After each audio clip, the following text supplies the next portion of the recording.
Hey there, welcome to SharkCast Pod, a podcast dedicated to the greatest sporting club in the history of the world, the mighty Cronulla Sutherland Sharks.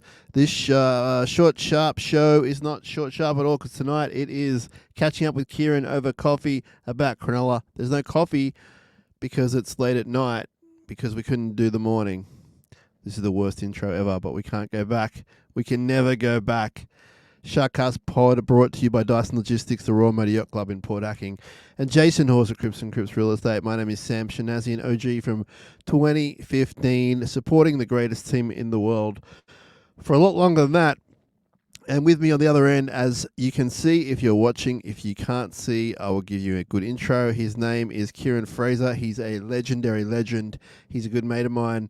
He is on the move in business, in life, in general. He loves pro wrestling like I do. He loves American football like I do. But more importantly to all of you, he loves this club, the Cronulla Sutherland Sharks. He knows it inside out. That is why he's allowed a weekly show on this broadcasting network that we have in SharkCast Pod. Kieran, this is what happens when you don't, do things in the morning. Now it's nighttime. How you going? What's going on? I'm just getting over that introduction. I think that was the best that I've ever had. So it's only downhill from here. How good. We've peaked already, 90 seconds in. Let's not go there. How are you? What's going on? How's your week been?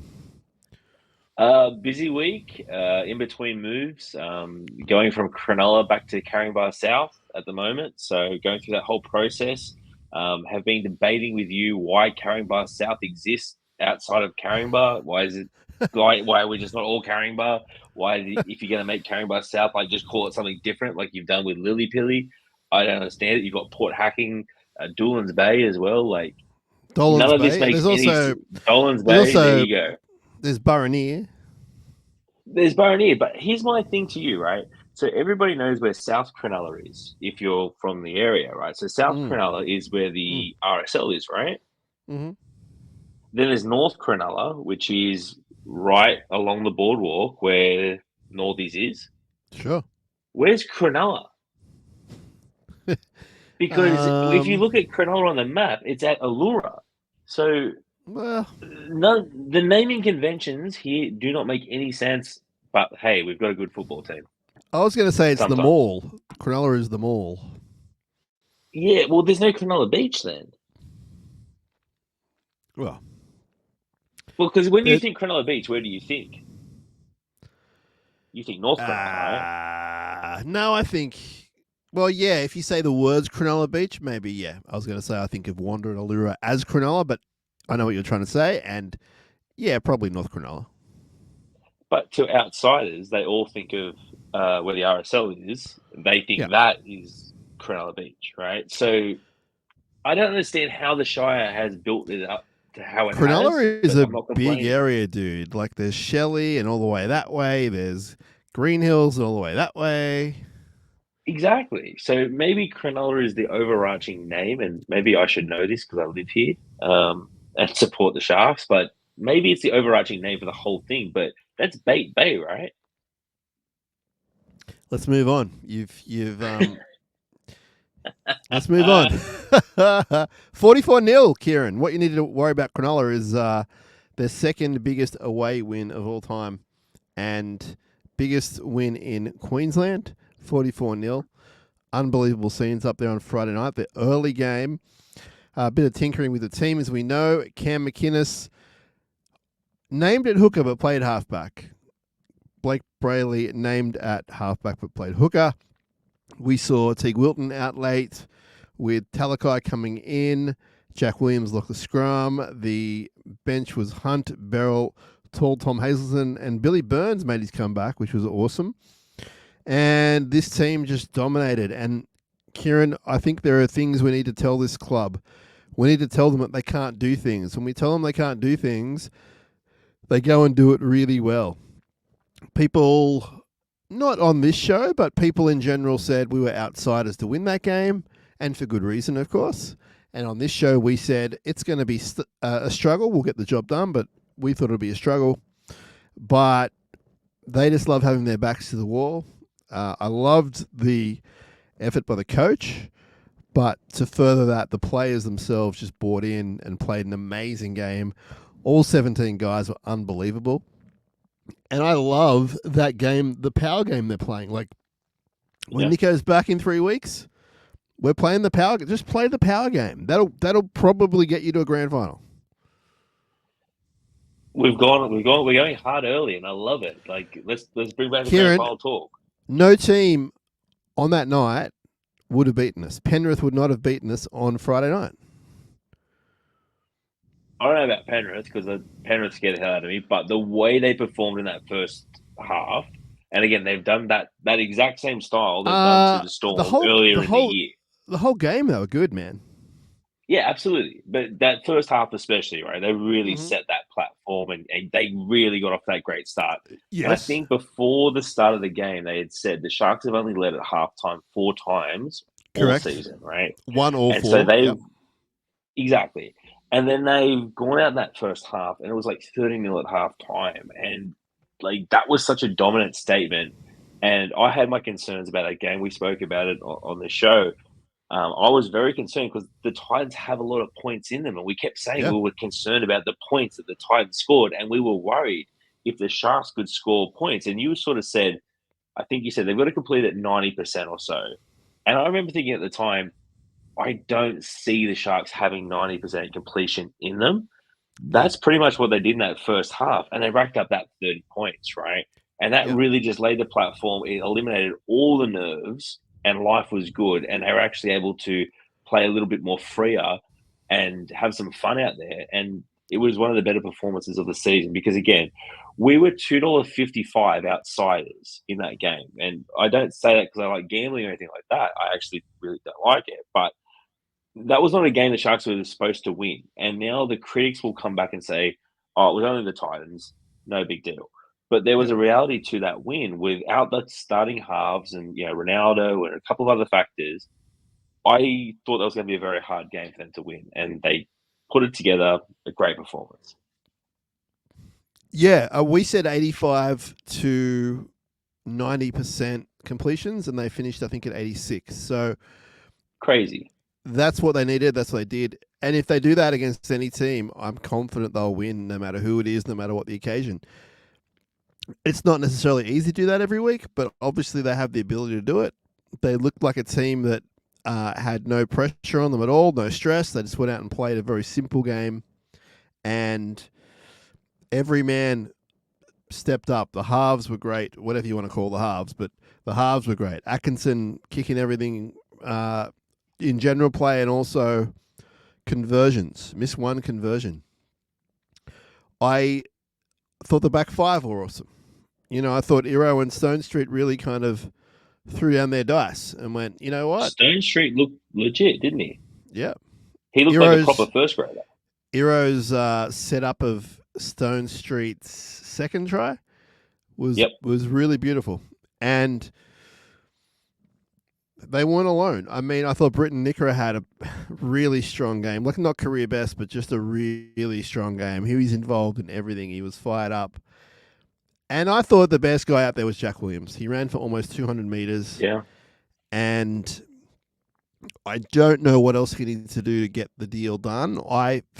I'm still confident it'll get done. But obviously there's some sort of, I guess, issue with finalising it. Knowing Fitzy, it's probably done and they won't tell us till the off-season. But unbelievable. Like, what do you think of Jack? The first thing that comes to mind is that contract situation that you mentioned. Usually, if they have got like a re-signing like that, they will announce it before a home game, just to kind of create a little bit more buzz. I'm hopeful that it gets announced in the next couple of weeks because I think he has a real role to play for us. But again, when he played that game, I was watching his value go up and up. And I saw the Levels podcast. Willie Mason was talking about how much he actually rates Jack Williams and all the work that Jack does, and was sort of pointing to the fact that maybe his development got a little bit stunted when we brought in McInnes and Finucane. Not as if those guys he wasn't going to learn off, but just in terms of role and impact. And then he had some injuries and all that type of stuff. And now he's kind of been given that role, especially when you put Cam at 9. we can actually see what Jack does. So that also makes me think, well, Jack's worth a lot on the open market. I know he's got a young family now, so it's going to be interesting to see what happens there with him. But yeah, that's in his top 3 games he's had at the club, and he's had some decent games for us. I think and hear me out, he's falling into that kind of Ryan Madison category before Madison played Origin. He's kind of building up to that really tough, busy, fit, athletic, skillful forward. Not back page news, but people who watch the game pretty long and hard, they know what he can do. And I don't know if he'll ever play rep football. I'm not sure, but that doesn't really bother me either way. But I do think it's a deal that we can get done. I don't think that he or the manager are asking for millions and millions. It's probably just how do we as a club financially make it all work. There's no doubt they want him. There's no doubt in my mind they want him. Yeah, and I think he's come off contract 2 or 3 times since he's actually joined the club. And the reports when Fitzy came to the club that I heard from people around the place, and put stock into that what you will, that one of the guys that Fitzy identified quite early was actually Jack Williams, and he really loved his style of play, his work rate, and all that type of stuff. And I thought that I can really get something out of this guy. And I think injuries have kind of hurt him the last couple of years, but his last 18 months or so have been really strong. And I know he's had some rocky times, around that COVID period and 2020 when everybody was kind of up and down. But now he's kind of got that consistency in his game. And to your point, I don't think he's going to be asking for crazy sums of money. But there is a salary cap. There's Royce Hunt's situation going on. I'll be bringing other people into the club outside of Fennell Blake. I don't know where that all lands because someone has to leave. Like we can't make it all work surely on dollars. I thought Toby Rudolph had another really strong game. He hasn't put a foot wrong since playing reserve grade about a month ago. Started the game, late addition to starting the game last week, and I thought he was great, man. Like, if he can play like that week in, week out, I don't know if he can, but if he can, I don't see him going anywhere. I think that it's just that they're at a really good point, the forwards, where maybe there's something within them in a circle that one of them has to go. I don't know. I'm just spitballing here, but they all seem to have lifted up. I thought Oregon Kafusi was really good. Obviously, Talakai's Talakai. I also love the fact that we can call up guys like Jaden Beryl, Braden Burns, not household names. They're doing a job. Like Burns, in the minimal first grade he's played, has really impressed me. It felt like they kind of wanted to give Burns some time on the field, just the way the game was kind of playing out. It just kind of felt like one of those situations where it's like, well, if there is an injury in a month's time, you could actually have a role to fill in for us. So, let's leave you out there and see how you fit. And I think Burns is kind of, maybe when he was at the Dragons and, things weren't going so well over there, it's hard to do well in those sort of situations. And we spoke about this with Puru, and Fitz even spoke about it in the press conference, how close he was to playing Puru in that game. With a guy like Burns, when he goes to the Dragons and things aren't going well, he's not really setting himself up for success, right? But again, you're putting him in a good system where he knows his role, everyone's doing their job, he can look quite good. And again, he looked like a proper first grader, right? And there was a lot of trolls and people that were going off when he was signed saying, I don't understand this. But you need to have depth and you need to have guys that have NRL experience. I think Burns got 60 to 70 games or so. He's a super handy player to be able to call on in those sort of situations because, again, from a salary cap standpoint, he's not taking up the whole world. I've got no idea what he's on, but I can't imagine he's breaking the bank. No, not at all. And I've said it before, but it just gives me that 2016 vibe where we called up those guys who would play 1 or 2 games, 3 games a year, and play out of their skin and help us get 2 or 3 wins. And I think in recent years that's been a bit of our downfall, that we haven't had necessarily the depth we thought we had. But this year in particular, I know that there's no one really that new, but this year in particular, I just think that they've really got that balance right. There's 18 or 19 main guys, but we've seen through injury, through rep, through suspension, through whatever else, that we've had to go up to the 20, 21, 22, 23, 24 guys. So even the young guys we've brought up, I mean, Stone Street had a great game. We talked about that. He's there for the next month at least, you'd think. So the team's in a really healthy place. They just need to maintain that, I guess, commitment they had on the weekend, because they were so good. So good. Yeah. And I think they need to get everybody fit at the same time. I think that's been maybe, like, that's probably, I think, the missing link when I look at where things fall apart for us.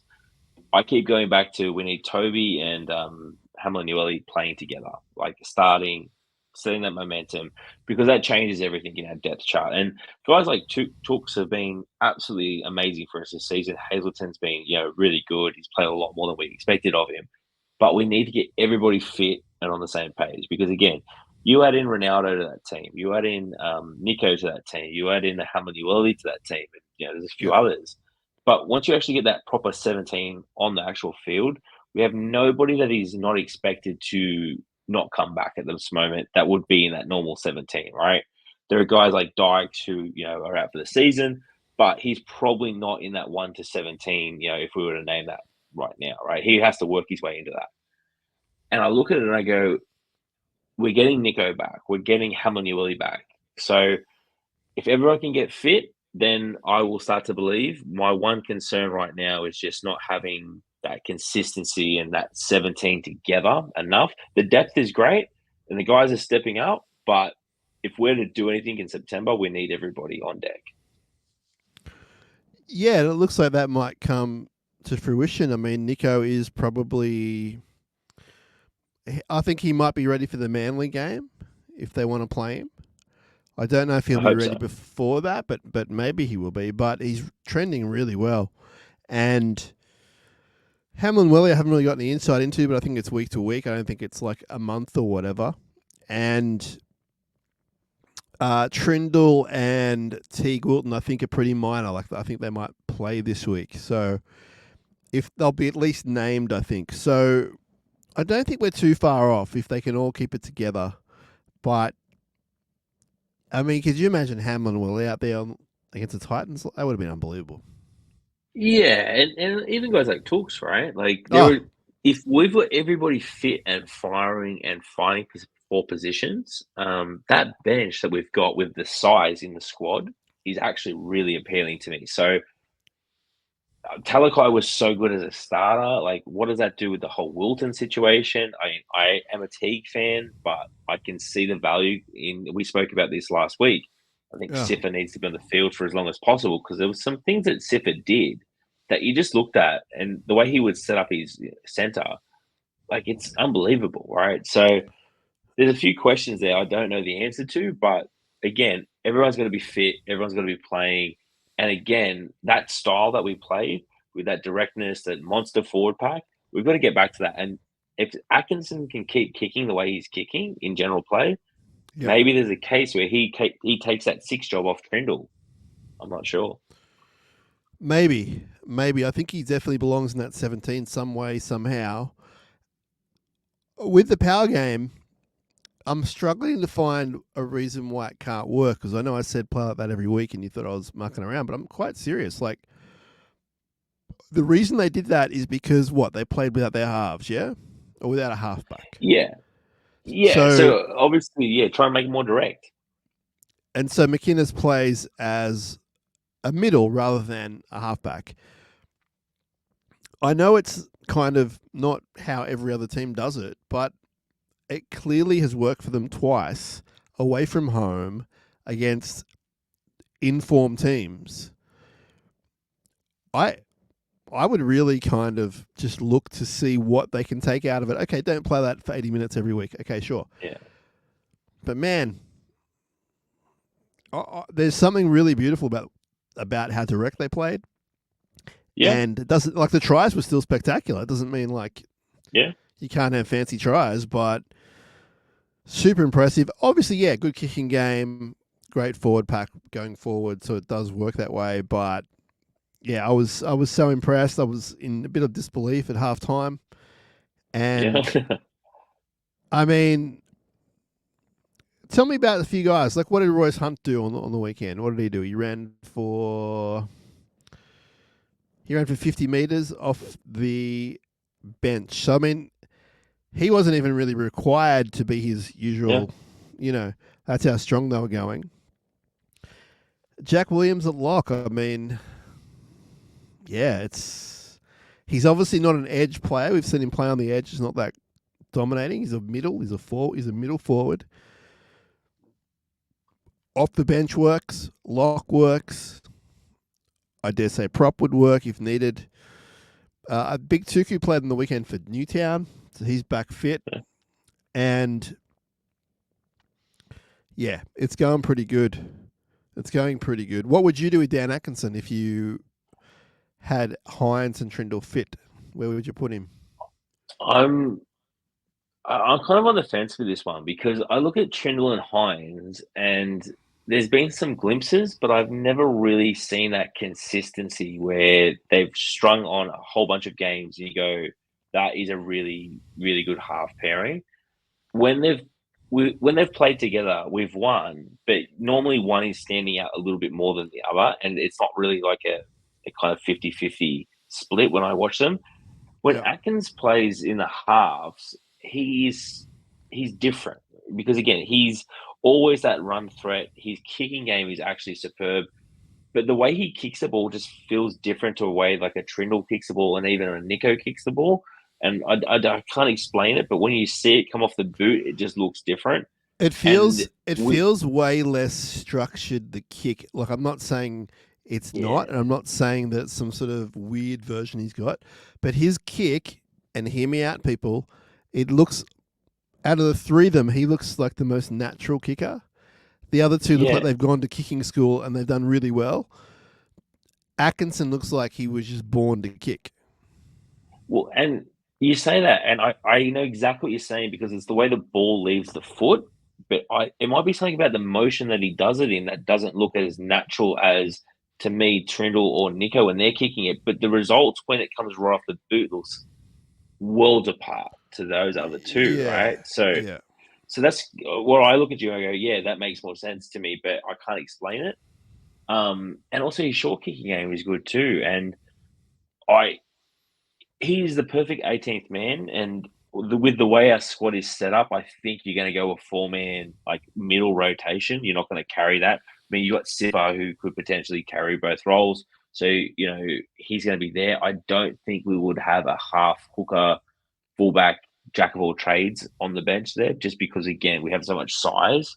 Yeah, he's the perfect 18th man, but if something goes down, I've got complete faith in him that they can build a game plan around him and McInnes and Brayley, because we've seen it twice now against two teams that were in form and two games where we were heavily the underdogs on. So again, you can look back in history and say, oh, it's just the Titans, but the Titans were in red hot form and a lot of people were not picking us to win that game. Yeah. So I would love to see Atkinson and Nico get a bit of a run together for a few games, because I think that could be actually quite interesting. But Trindle has been standing up week on week. He's scored a lot of tries for us. So I just don't know how we fit those three in. And it might be another situation like Connor Tracy where we have to trade a contract to fill another need within the squad, because we've got three halves that could potentially walk into most NRL teams, right? Trindle, Atkinson would probably walk into the bottom half 8 tomorrow, right? So that's going to be hard to keep everybody happy. Again, you've got a lot of situations going on with Hunt and other people like Jack Williams. How we balance this salary cap is going to be super important for us moving forward. Yeah, it is. It is.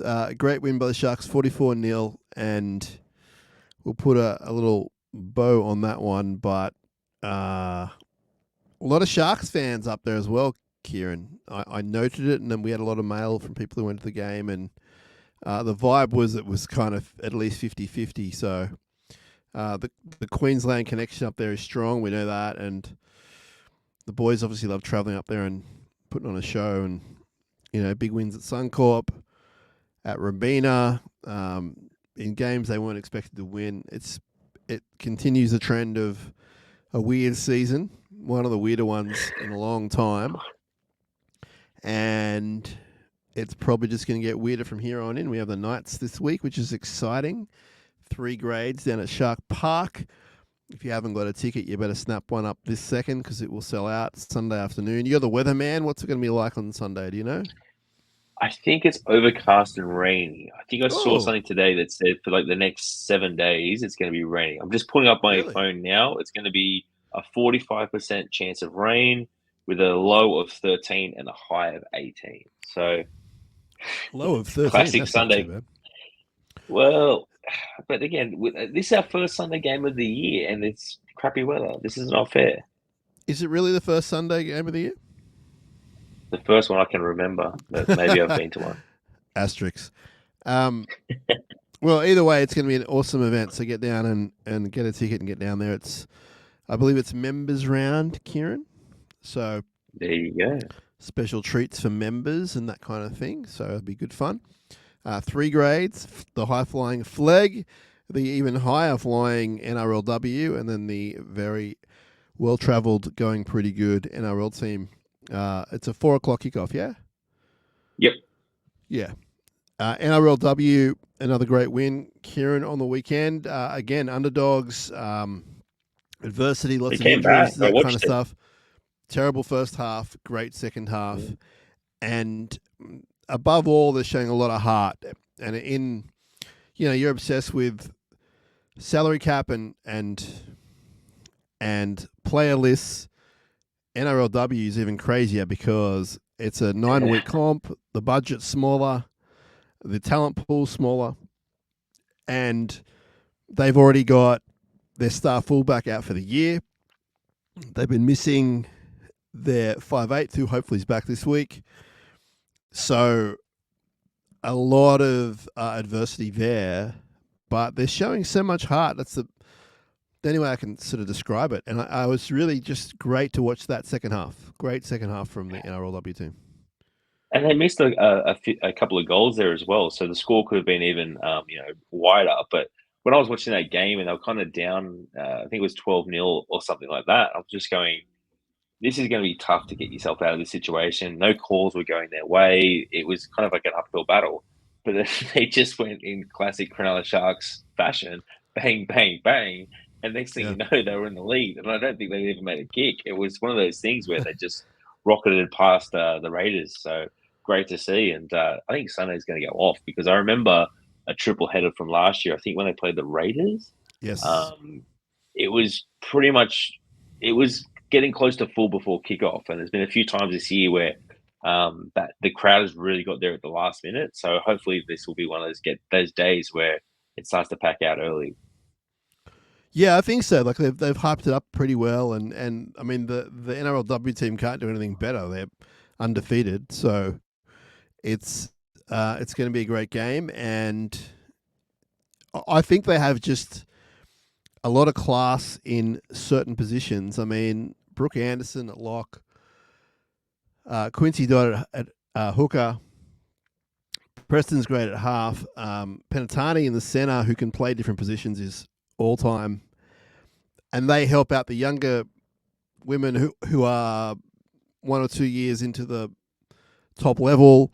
We've got some young outside backs, but they as a team they handle it really well, and I'm super excited. I mean, I don't know if we're going to go undefeated or not. I'm not suggesting we would, but it's just great to have another Sharks team that we can watch. We've talked about it a little bit.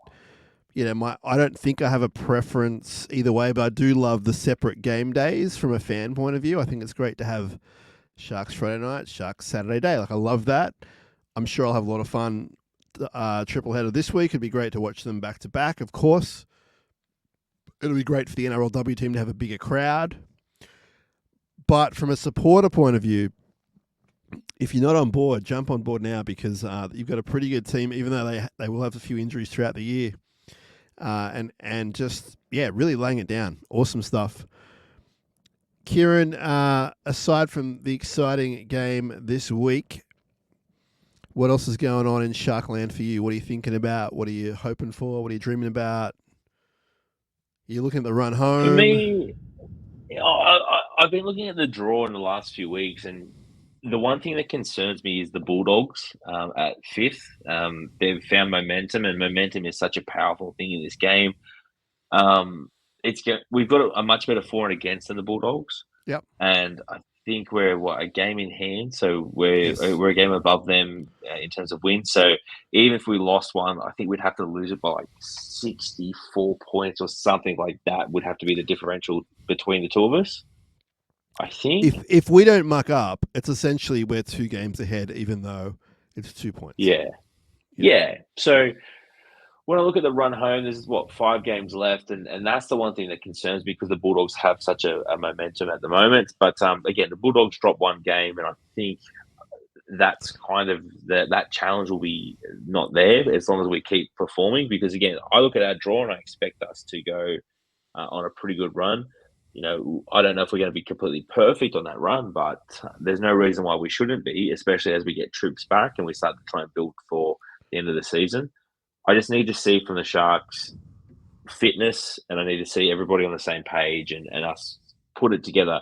That Titans game was a real plus for me from a defensive standpoint because I was really worried about what the Titans would do to us. And even Kinney a few times on those kick returns, it looked like half a gap was starting to develop, and they did shut that down. So we stopped some tries that were over the line and a couple of things like that. That was really desperation, like from McInnes, I think it was. So these are all the right things I want to be seeing, and I just want to see us go the next 5 weeks being the better team. And I just don't want a bubble. I don't want a speed bump. I go, this is our team. Let's get some momentum going. Let's go in the finals, because as we get closer to September, all that noise around Fitzy and the finals record of this team is going to be brought up. And it's coming. You're going to go to Penrith or you're going to go to Melbourne, right? So you want to be as confident as possible about the style that you're playing. So games like this on the weekend where they win 44-0, I need to see that consistently over the next 5 weeks. You say 5, but I think it's 4. Is it? Yeah. Mate, this year has gone so fast. I can't believe we're in mid-August right now. Yeah, so we got Knights, we got Drags, we got Warriors, and we got the Eagles. Well, that's 4. Mm-hmm. It was 5. It was 5 when I looked at it last week. I think that we want to go to Melbourne is what we want to do. Crazy thing to say. I don't think we can do 2 wins in Melbourne in the same season. If we do, I am a true believer, but that's a really tough ask. You've mentioned that, but unless you can somehow jag the Roosters, I don't know how that would work. What's that, 2 and 3? Probably not going to happen. Yeah, well, if I'm to say what do I think the grand final is going to be at this point in time, I do think the Panthers are going to be there. The Storm is the next likely candidate, and it's us and the Roosters pushing against the Storm to see who could maybe squeeze in there. I don't see the Bulldogs or anyone else like that getting in there. When do you want to face the Panthers? Because if you face the Panthers in round 1, you're probably going to face the Panthers again in week 4. So this is a very. It's 1998. We're at SummerSlam. We're on the highway to hell. I don't know which way to go. Yeah. I guess we kind of need, Melbourne to take out Penrith, maybe? Well, we just need a couple of season-ending injuries from non-Sharks players. Give us something out there, because the universe will be kind. I mean, realistically, though, we are looking at, all being well, finishing 4th. And that means we play the minor premiers. And at this stage, it's Melbourne, but they play each other this week. So Penrith may get the advantage there. If they win, they may not win. I think it's a pretty 50-50 game. So I just think that I would prefer, from every point of view, to go to Melbourne week 1. And I just think if you want to break that hoodoo, then you got to, which is win a game in the finals. I think it's your most realistic chance. I don't think Penrith week 1's that realistic. I'm not saying it's impossible, but I have a preference for Melbourne, and I actually think Melbourne are just unbelievable. But I agree. At least it's kind of something we've done. Then again, we opened the show talking about how we don't like being told what to do, so maybe Penrith week 1, somehow they pull it out. I don't know. But I could see them going. yeah. If I was to see them where do I realistically think they could win in week 1, and cause an upset? I do think it's in Melbourne versus at Penrith. So That's what I mean. to your point, I see it. Yeah, because again, everyone will write them off. You're getting on a plane, it's us against the world. It's that same mentality that they've shown a couple of times this season. Yeah. Going out to Penrith is a little bit different because, you're getting on a bus. And I know that's this sounds crazy because I'm saying, oh, you're getting on a plane, blah, blah, blah. But I'm just talking about that siege mentality and everybody writing you off. And even getting on a bus going out to Penrith, everyone's going to be writing you off. But if you're going down to Melbourne, yeah, no one's giving you a chance in the world, right? So and Penrith Stadium is pretty intense, whereas Melbourne is a different sort of intense. And I think that in some weird way we'd probably have more fans go down to Melbourne than go to Penrith in a lot of ways. And yeah, I can see that. I mean, I'm not realistically getting in my car and driving out to Penrith and watching that game in Penrith. I don't think so. I'm scared. I don't want to go. I hate it here. I don't want to be there. We say we're scared and we want to go home. So, exactly. Yeah, well, I mean, people are saying one game at a time. I can hear them now. It's like, nah, let's have a bit of fun and let's talk about the finals. We're going to be in the finals. We're going to be there. Yeah, and I think that we can't miss it. There's no reason why I think that we should really fall over. I mean, I think we'll beat the Knights this week for lots of different reasons, which we'll talk about during the week. I think that the Dragons is highly winnable. They're not that great. They ride high on emotion. I think Flano will have them up for it. Who knows what's going to happen with Kyle? He might be missing for a few weeks. He may not. I'm not sure. But I think it's winnable, the Dragons game. I really do. They're not that great a team. They pulled out some RC wins throughout the year. They're a lot better than what they were under Flano. But you saw against Canterbury, who were good. They weren't amazing. How dominant Canterbury was at their home ground. So I think it's winnable in Wollongong. Warriors, I really do think, is a lock. I know people might say, oh, Shawnee might play his last game or whatever. It's like, no, it's a lock. And then Manly's the big one. Manly are a great team. They're in good form. It's a bogey team, bogey venue. And who knows what we're going to be up for. We might be competing for something. We might not be. But that's the one I would be kind of maybe putting the line through. Just as far as if one was to be dropped, it might be that one. Yeah, you can't expect to go 4 from 4. I mean, I say that because I do think we will go 4 from 4. Yeah. But you can't expect it, right? If you were to be a keep it realist, which I pride myself on being, you look at that and go, the minimum that we should expect is 3 wins out of 4. 2 would be not good. 1 would be disastrous. Yeah. I think 3 is kind of, I can cop 3. But I do think we should go 4 from 4. But if I am to say, where do I see the danger? That Dragons game, I see Flano creating that whole siege mentality for them because who knows how their season looks because they're, you know, that 8th, 9th spot too. Yeah. I mean, I don't know if the ladder could change in a week or two where they might be out of contention and that's their grand final. I have no idea. Maybe that keeps them in contention. Yeah, I don't know. So I could see that being the danger. But, realistically, history tells me that Manly game is going to be the toughest one.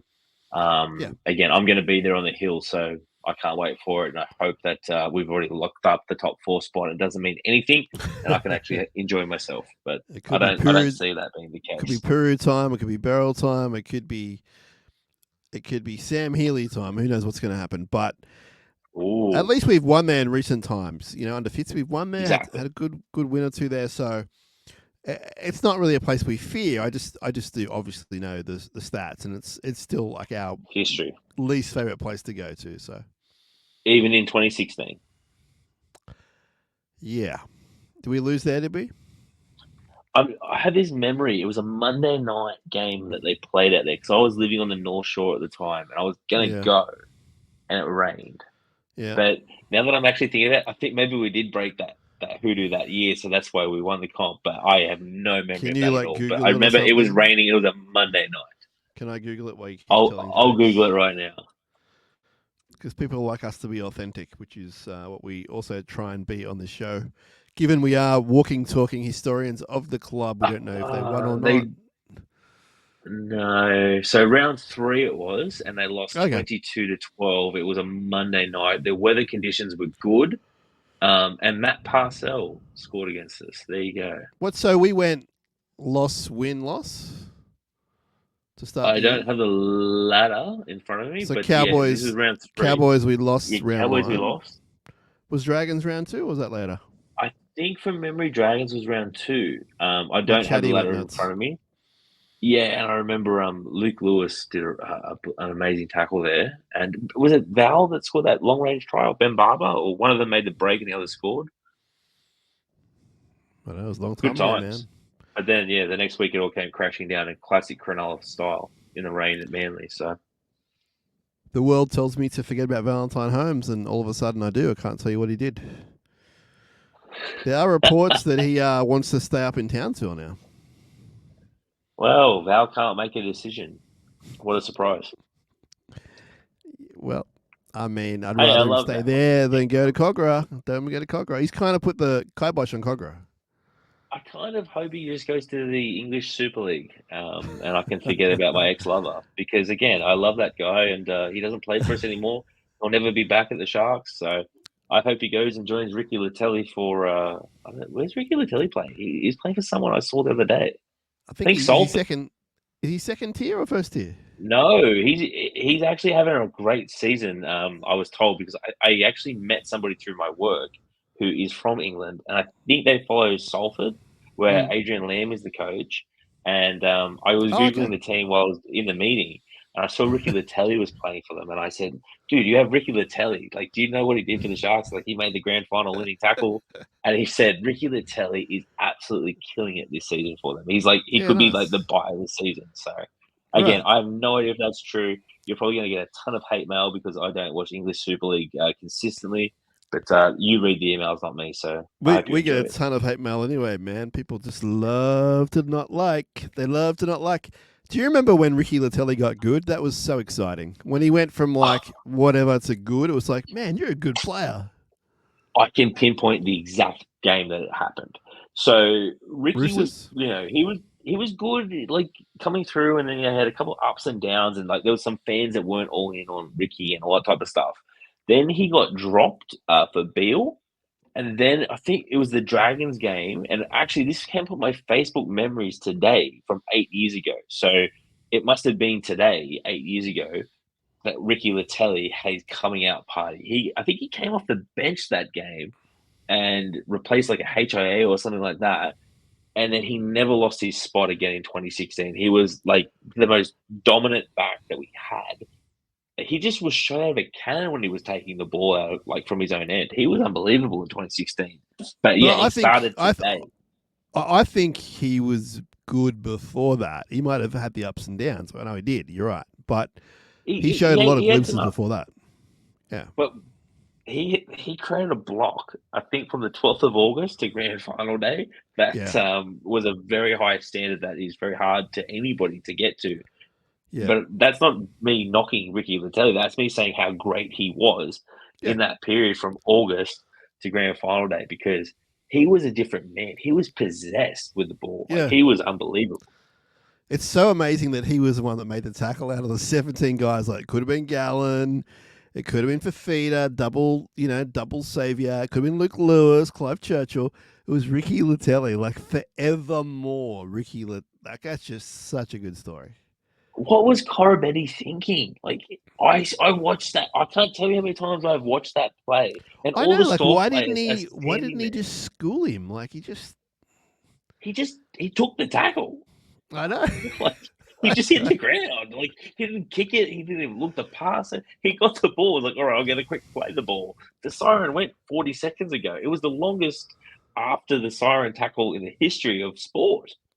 I love when Flano's he was talking about it, and he said because of his angle from where he was, he couldn't see Ricky Latelli. And you can, if you listen to this and go back and watch it, if you haven't done it already, there's an angle from the TV where, from the grandstand shot where Flano is, and right in his way is like a tall. It might be like, was Nelson playing? It was like some tall Melbourne guy, I think, is standing there like a tree, and you can't see Ricky Latelli for like a split second, and that's when Flatto looked up and went, "Oh my God, there's no one out there." But then Ricky kind of appears and he makes the tackle. He's like, "Oh, thank God." And it looked like he was slipping underneath Ricky as well when he made the tackle. But then it was so easy. Like, you can even see it on Ennis's face. Like, everyone was like, what? It's over. Like, it just happened. It was the best. Why was that not a penalty for a high shot on Corabetti the first time round? From Maloney. Yeah. That levels it up, doesn't it? Well, Maloney throws the arm out like that, and I think you can even see someone puts their hands on their heads. It's him. He keeps running with his hand on his head, Corabetti. I don't know, like in this day and age, man, that'd be a sin bin. That's it. Yeah, and we'd probably lose the game in extra time, whatever. Mate, from that Fafita try scoring moment to the full-time siren, that's the longest period of 14 minutes or so of my life. Like, I cried from the moment he got that ball down to Will Chambers. Will Chambers is literally waving. Sorry, Cooper Cronk is literally waving at Chambers to pass the ball. Pass the ball. It's over, dude. That was right where we were sitting too. Like, right where I was sitting. Yeah. And because I think we were a few rows from each other because, again, just craziness. But look, hopefully we can experience this in a few months' time because it feels like a lifetime ago. And I can't believe that it was 8 seasons ago now because, again, it feels like yesterday, but it feels like forever ago. Oh, look, I really want to win one bad. I would challenge anyone that wants to win one worse than me. I'm not saying as worse, but worse than me. But to be perfectly honest, I'm still kind of okay with that. Like, it's nothing will ever compare to the first. The second but not even that. Amazing, like, and I want the second as badly as no. That's anything, a given. That's a given. Like that's a given. Nothing will be the same like that. But I still kind of get off on it. So it's like when we lose, I don't go, "Oh, we've lost. I'm going to watch the grand final." But in the off season, if we were to not win the grand final this year, I'd probably just go watch the 2016 season. Then we'll do a podcast about each episode and watch the grand final. I'll be happy again, you know. I don't know how I would be able to cope with losing a grand final at this point. And I know because Penrith is so dominant, if we played Penrith, I could cop that. But at the same time, I would believe it that week and I would buy into it. I would say, I would run the analytics on it and I would create a narrative in my head for how we could do it. Sure. And it would be like, what round did we play Penrith this year? They put 50 on us and I walked out and going, oh, no. So I'd probably be like that. That wasn't fun. That was not fun. That was depressing. I've said it for a few years and I'm still of the opinion that we have the team that can do it. They just got to do it. Like, our team is really good. And they've been around together for a long time, and they know what to do. They just got to do it. And maybe that happens this year. Maybe it happens in 3 years. I don't know. I got to believe it's going to happen. I think it'll happen under this coach, under the normal halfback. I think it's going to happen, but it's up to them. Like, they just need to buy in. It's like sometimes they're not. Like, against the Titans, they bought in. Against Melbourne, they bought in. But against Penrith, they lost 42-0. Yeah. I still can't understand how that happens because, again, we spoke about this last week. The Panthers were really expecting the Sharks to give them a really tough time. But when you take a step back, you look at our front row that day. We had Hazelton, I think it was Kafusi was starting, right? And yeah, again, if you're going to fight the Bash brothers, you need your best middle together. And so I just look at it and go, we need Toby fit. We need Hamlin-Uele fit. And then I can make a proper judgment on them. Because, again, I've not seen those guys together for 2 years. And I feel like we've had players like Hazelton and Tooks and Jack Williams step up from our bench. And I need to see everybody together firing as a unit. And then I'll actually buy in and believe. Because right now, I look at it and say there's a lot of pieces there. I keep telling myself I need to see Fanil Blake there. Yeah. But again, I just need to see the guys that we have together and playing, that style, and then I'll believe because there is a nucleus there that I think can do something special. I think the one thing that we are missing at the moment is health, and if we can get everybody together, then I think we can be in a good spot. I think it's important to remind everyone that we've been a top 4, top 6 team for 3 years in a row now. Under the coach, under the halfback. Look at the Cowboys. With a similar spine. So it's a good team. They just need Yeah. to step up and be great. And they've been great throughout different portions of these 3 seasons. But there's a time coming up. And as you said, all you're going to hear about. So, you can write to us and tell us how much you hate hearing about us being slammed in the media. But you know what? They brought it on themselves. Like, I mean, I don't think it's a storyline that I'd be running with if I was an editor of a paper or whatever.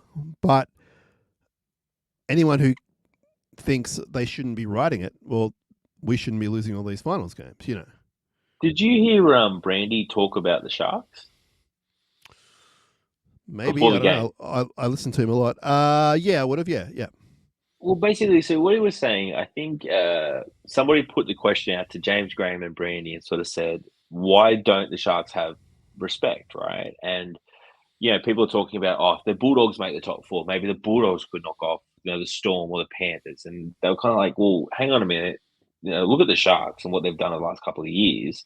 Realistically, shouldn't they be the ones that we are talking about to sort of say, well, if someone's going to come from this other, not the Storm, shouldn't it be the Sharks?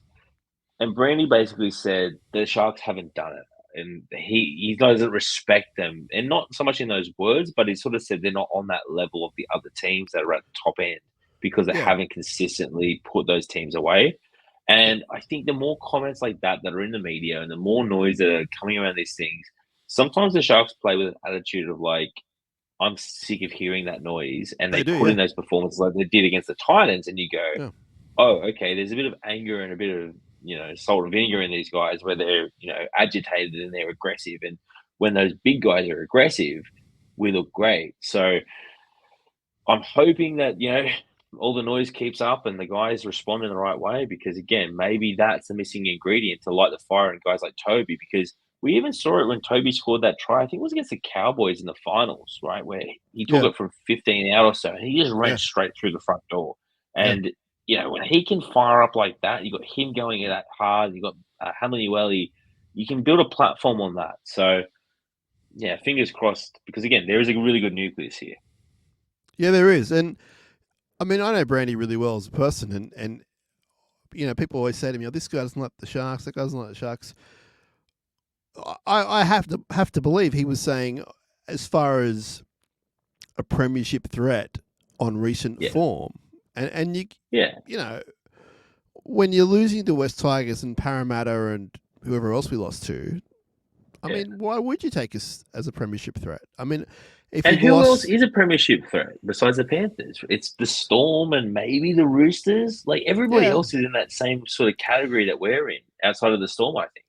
I can't cop the Dogs thing because they haven't beaten anyone good, and they're on a massive roll, and their fans are loud and crazy and fun, and I get all that, and they play really good football, like it's fun to watch, but they haven't beaten anyone good. If they have, it was maybe once, like before this run kind of thing. So the run they're on now is against pretty mediocre teams. They beat us. We should have won that. We know why we didn't, or one of the reasons why we didn't. So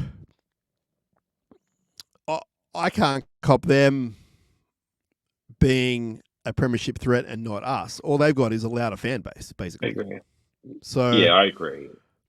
and that's not knocking them. They've done incredible. They've done all they can do. Like, you put a It's a challenge great in front of them, they story. go do it. Yeah, and that hopefully for them it keeps rising. I do think, I don't fear playing them. I probably don't want to play them as far as a spectacle goes because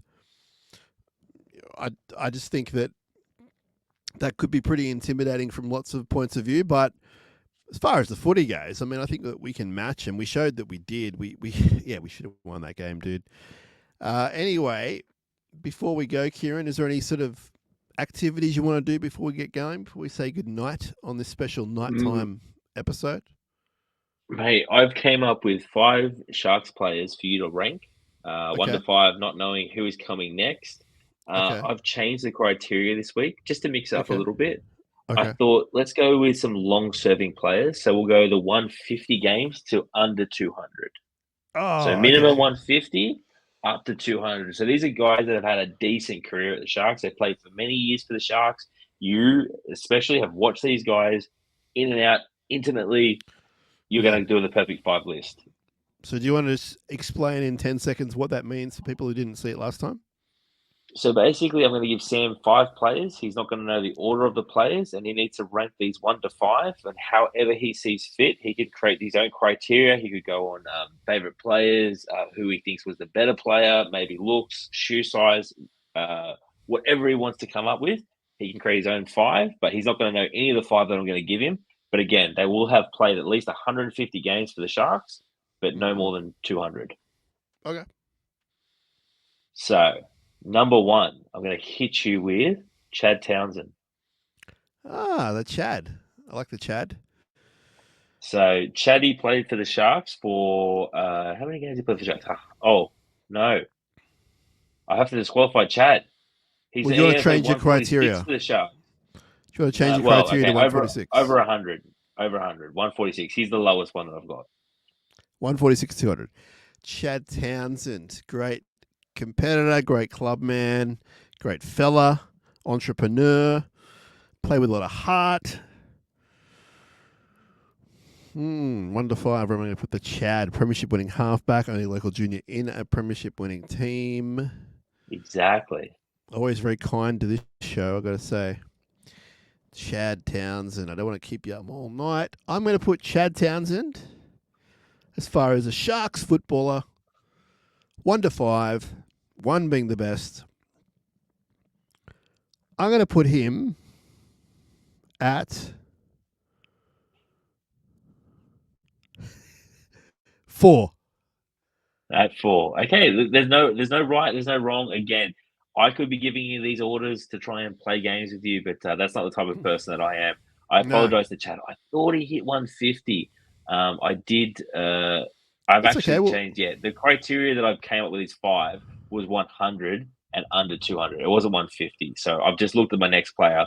He's done okay. the 150 as well. But again, he's over 100. So Okay. I stuffed that up at the start. So That's okay. my next player for you is one of my favorites. And when I think about the Sharks in those mid 90s, he was a guy I was really attracted to because of the stories about this guy, Les Davison. Oh, jeez. Yeah. I mean, I'll say this. My overall memories of Les Davidson, like, obviously I know he was at the Sharks and I followed the Sharks in that period. But he came to us at quite a mature age. Still dominant, still unbelievable. Yeah. But it was more of a twilight kind of thing. So I remember him at Souths, remember him playing rep footy, etc. And obviously at Cronulla in some pretty great years. I'm going to say Les Davidson for what he did at Cronulla. Put a bit of respect in the jersey. I'm going to say 3. Okay, not bad. So we've got Les, then we've got Chad. We have number 5, number 2, and number 1. I like how you're keeping number 1 to yourself for this time, but I think I might have a guy that you might take at number 1 for this one. Okay. So this guy played 183 games for the Sharks, 47 tries. He kicked 1 from 2 goals and 3 field goals. He had a 53% win rate. Adam Dykes. Oh, Adam Dykes. Big fan of Adam Dykes. Big fan of Adam Dykes. Very entertaining. I thought that he copped a lot of flack during his years, but he played undersized. Like, he was a tiny dude for 2001. a How rugby good was league he? footballer. Yeah, really entertaining. I thought, sometimes he pushed that envelope a little bit far with his attack, but that's what the Sharks were about in that era, with Peachy and with Preston and Yeah. Adam Dykes. Not the perfect footballer, but a very entertaining one. Second generation Shark. What have I got? 1, 2, and 5. 1, 2, and 5. Ooh. All right. I'll say I'll say 2. Okay, a very safe bet there, I think. But my next guy that I'm going to give you, he played for the Sharks for 158 games, 53 tries, scoring 212 points. He won 40% of his games as a Sharks player. Ben Pomeroy. I mean, Ben was. You got 1 and 5 available. Yeah, I know. Ben was a really solid player for the Sharks. Obviously, copped a lot of flack during different times. At his peak, he was a really good centre. Yeah, absolutely. But Ben's going to get number 5, respectfully. Yeah. Okay, well, I think you've learnt your lesson after the last time we played this game, because I have a guy here, number 1, that I was hoping I could stitch you up with and maybe get somebody else in the 1 spot. But I think you're going to be absolutely stoked with this one. The number 1 player on your list, he played for the Sharkies. How many games did he play for the Sharkies? I'm just trying to pull this up right now. I feel like I'm still going to get stitched up. No.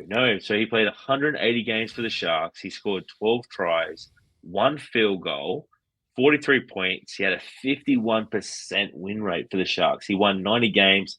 He lost 80. He drew 7 games. 7. Gavin Miller. Hey.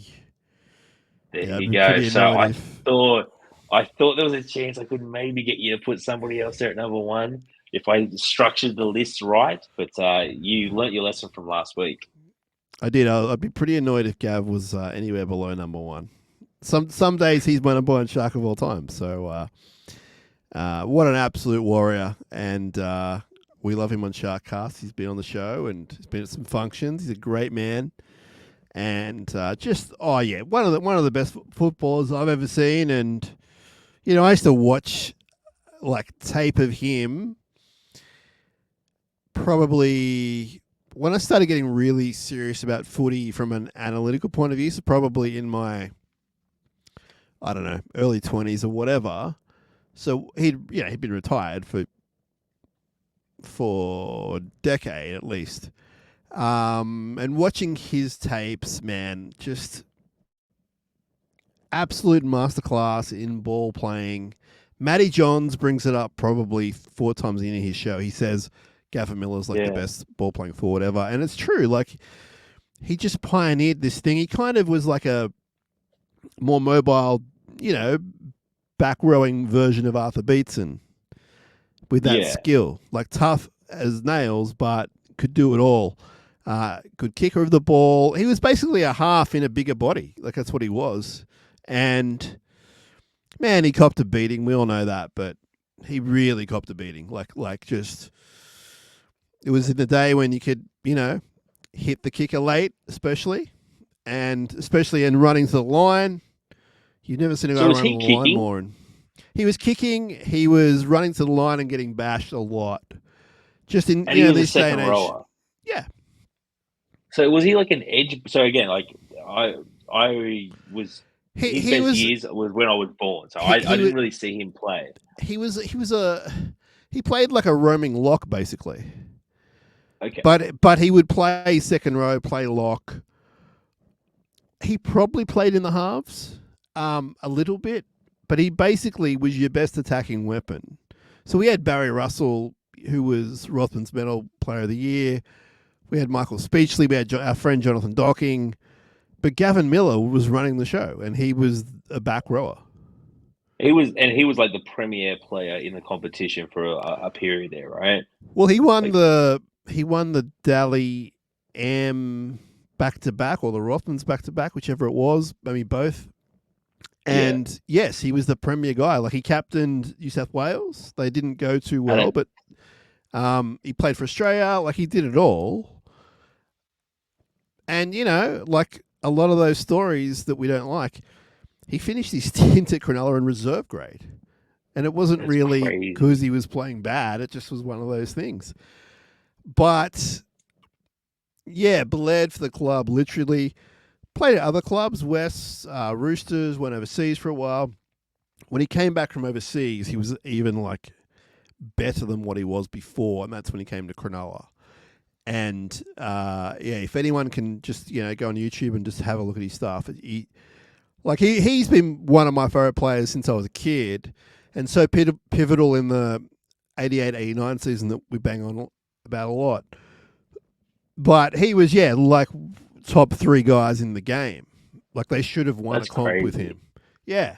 And back then, the Sharks really were on a shoestring budget. Like we Yeah, weren't out there buying the biggest paid, highest paid players, right? So he no, was probably on unders to be at the Sharks, and he stayed at the absolutely. Sharks when he probably could have been, poached by other clubs for a lot more money. So the fact that we had a guy like that at the time period of the club's history, and Mm. then what obviously happened at the club right after he left. I'm not saying it's because of that, but just the financial situation of the club. Like we went through some really lean years. So you imagine if we didn't have him, dragging us up Yeah, to that level of success, yeah, are the Sharks still here? Like yeah. that is a tremendously important person in this club's history. And I know he's in your top three, so Oh that's why yeah. I put him in there. I mean, he's one of the guys that come to mind straight away when I think about missing out on Super League money. Like a guy who physically earned it, mentally earned it, was loyal, etc. And don't get me wrong, I'm sure he made money out of the game, especially comparatively back then.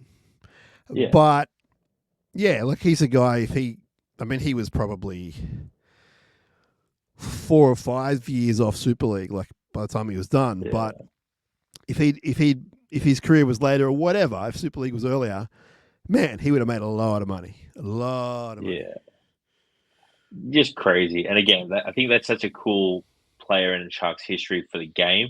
Like this guy that kind of came out of nowhere after a couple of stints at some clubs, goes overseas, comes back, Yeah, dominates, and takes the Sharks from where we were to where we went with him as that pivotal player.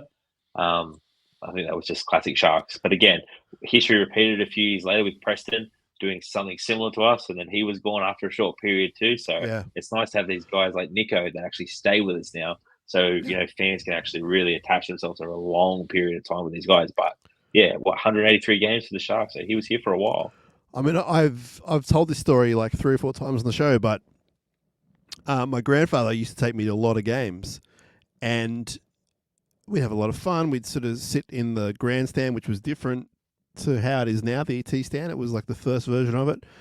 And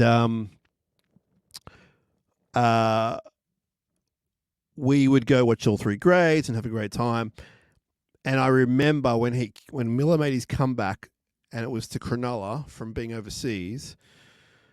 And I remember he ran out last when the team was running out. He was the last guy out. And I think the ground announcer must have announced him, and here comes Gavin Miller, something like that. And the crowd just went nuts. And I said to my grandfather, I was like, what's going on? And he was like, one of those things from movies. He's like, just wait till you watch this guy play, kid, And then he lit it up. Wow. I can't remember the game. I could look it up and tell you what it was, but I have that distinct childhood memory of that, which is That's also the another best. reason why I love it. Yeah. So, yeah, Gav, I'm glad you didn't get me there because I'd be not sleeping tonight if Gav was not my number one. That's for sure. The great Gavin Miller. Yeah, please go watch him on YouTube. And I know we Hey, do he have a got lot us of Tom younger Hazleton as listeners, and well, right? he did. Yeah, he. What's that part of the world that he's from? Goulburn, is it? Goulburn, of course. Yeah, Goulburn. And he recruited Tom Hazelton, and he doesn't do that very often. So I figure when Gavin Miller comes to you and goes, "Hey, I've got a guy for you," they probably went, "Oh yeah, Yeah. okay." But I So think that's actually super that's yeah, cool because yeah, you can see it, like, because he's been around the club a lot because of Hazleton, and Fitzy obviously has a great love for him because obviously his dad coached him as well. So yeah, you can sort of see Gavin's kind of been embraced by the current, Sharks crew because there was probably a time period there where you didn't see a Gavin Miller around the Sharks, even though he loved the Sharks and the Sharks loved him. It's yeah. just great to see that connection is still there now in 2024. There's probably one short era in particular that you can imagine which one that was when he wasn't overly seen much, and but yeah, Gav's one of those guys like, and every club has it. They used to have guys on speed dial, like former greats who from the Daily Telegraph, from the Herald, or whatever. You want to get a great caption, a great quote. Let's ring up Gav, and Gav will say something like, Yeah. "If you kick out the Sharks, you won't have rugby league," or he'd have something to say. Always really opinionated, very knowledgeable, but he's done it in sort of stints. Like, yeah, you'd see him disappear for a year or two. Where's Gav? Yeah, Where's Gav? Then he comes back for a game, and then it's a different coach, and he goes away. But then he's back for Fitzgibbon. And like he's had different times at the club where he's come and gone. But yeah, as I said, really nice guy. Loves talking footy. Loves talking Cronulla. Like he's a tragic like all of us. That's the great it's thing about these amazing. guys. It's like if you can find him and have a chat, he'll have a chat and he'll talk your head off. I And love it. That's the best. a lot of those guys don't mind the old shardy or whatever, to put it nicely, and you can be up for hours talking footy with your heroes. It's like it's a bizarre world we live in. And I don't know where he's. I don't know if he's in the Shire now, if he's in Goulburn, but he spends time in the Shire a lot, and definitely hit him up and say good day. And great guy. We should just call this the Gavin Miller podcast, basically. But thanks for playing that game, Kieran. That's awesome. We should explain that we couldn't do a show because of our schedules in the morning, but we're going to get this one out on Monday night. And, we'll try and do that when we can't do a Monday morning. We'll try and do something around a different time slot. But we will be in the house Sunday, which is exciting. 3 grades. And I can't wait for 4 o'clock, man. Can't wait. Well, it's going to be interesting because I can't really get a reading on the Knights. Like, I don't think the Knights are going to be in the finals this year, but they can still randomly put on points, right? So, Yeah. again, a packed house at Cronulla.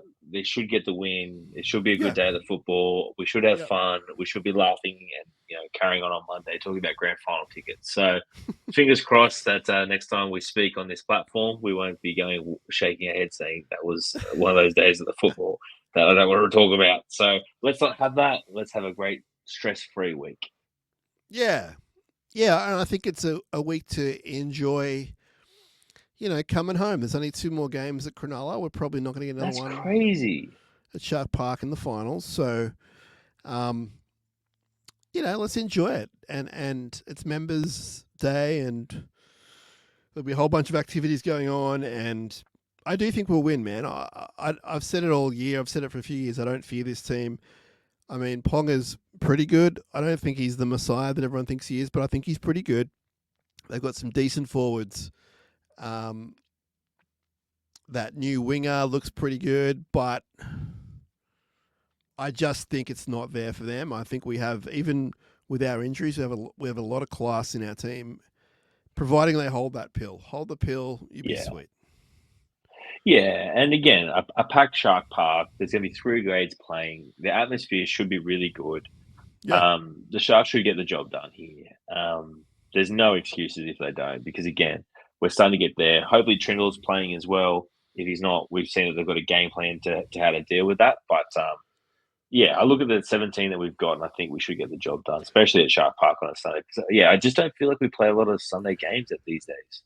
So if Trindle was 90%, would you play him, or would you need him to be 100%? This week only. Well, all right. So you've got 4 games left. I'm not too sure about all right. So if he picks up an injury, what's the chances of that becoming a 2 to 3 week injury? If it's might push him out maybe a week or so, you probably just risk it. But against the Knights, I'm probably naming Trindle and giving him to the very last minute, and then if behind the 4 walls, we think he's not going to be able to do the job, we go back to that siege mentality, play that same style again. But I wouldn't be playing that card earlier in the week. I think that was really the first time I saw Fitzy play some of those card games, because he did name Brayley at 7, but had no intentions of playing Brayley at 7. And he put Beryl on the bench too, which kind of made it like, oh, he's not going to do that. He's actually going to play Brayley at 7.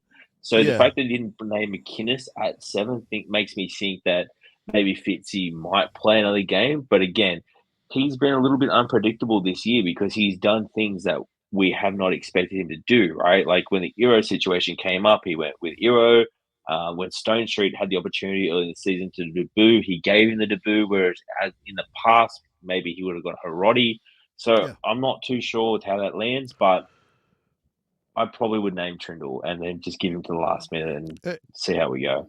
I agree, and I cannot believe that the whole world, including the Titans, who get paid to analyze and to get ready for football, I can't believe they didn't see that coming. Because for me, and I'm not trying to like go, I'm awesome. For me, as soon as they named that team, I went, they're going to play exactly like against Melbourne. There is no doubt in my mind. And then when Brayley was asked, how are you going to go in the halves? He was like, oh, yeah, it's a challenge or whatever.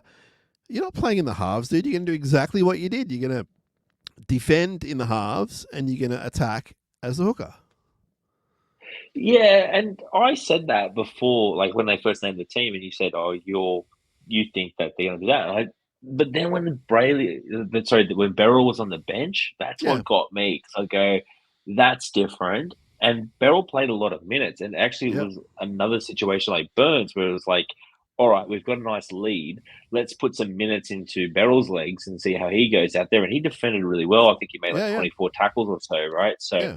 again, he was playing a couple of different roles. He was defending out a little bit wider too. So Fitz is starting to get a little bit creative with that stuff, and that's not what I've expected from him. So yeah, I did suspect it at first, but then the Beryl thing threw me. So now I'm kind of liking it from Fitzy. Yeah, the only thing I can't work out is why they don't do it because I get the feeling that Brayley could play in that position. You mean like long term, Brayley could be like No, a not seven? not no, no, no, no. Not long term. I'm saying when needed, I believe Brayley could play As half like and a we could genuine backup seven. yeah, yeah. Yeah. Okay.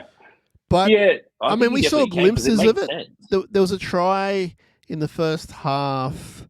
Was it Stone Street? And or maybe it was Yes, it the was. one And I that think he he went set up for to Talakai, but he did that. He kind of ran to the line that threw that massive cutout pass, and that was more yeah, in I think your he went to Euro. halfback than maybe it was your halfback than hooker kind of vibe. So I just I wonder if one day that'll be the other trick shot where he goes, "This is what we're doing," and we'll go, "Oh well, this is we know what they're going to do," and then boom, Brayley's halfback. I don't know, but maybe they're Yeah, I worried could about see it. McInnes at hooker. Maybe I don't know. Well, that's why when the barrel was on the bench, I go, oh, maybe that's exactly what they're doing here this time. But maybe I'm just overthinking it. And Fitz has got this whole grand scheme that he's been playing a long game over the last 3 seasons, and he's absolutely got us all because I don't know how it's going to land. But I hope Trinnell is back this week because again, I want our best 17 players to be fit and firing for those Yeah, last few games of the season. absolutely. I mean, I think that the trick shot works when it's needed, but Yeah.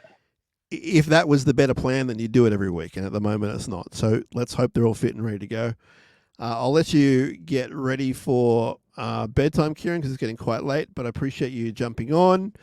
And everyone get in touch with us if you haven't already. A bunch of you have at SharkCast Pod on the socials. You can DM us, sharkcastpod@gmail.com. And not much more to say, Kieran, except enjoy your week. We'll see you down at Shark Park. We'll speak to everyone before that. And I guess just remember, wrestling is real. People are fake. Have a good week, Kieran. See you, mate. Up, up.